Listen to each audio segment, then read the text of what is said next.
যাচ্ছে এই থেকে আপনাদের কাছে আমাদের কিছু প্রশ্ন। কেমন আছেন আমার আপনার রাজ্য ত্রিপুরা? এই রাজ্যের শিক্ষিত আত্মশিক্ষিত আন্দোলন কর্মীর ভবিষ্যৎ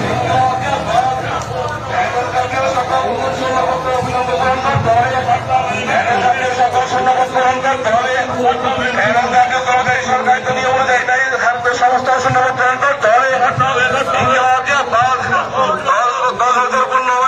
কর্মচারীকে স্থায়ীকরণ করতে হবে।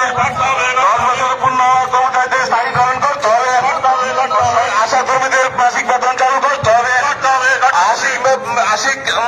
আশা কর্মীদের মাসিক বেতন চালু করতে হবে। সরকারকে সমস্ত শূন্যপদ পূরণ করতে হবে।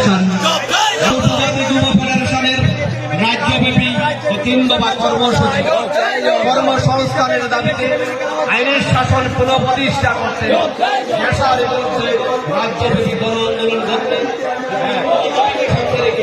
গোটা রাজ্যের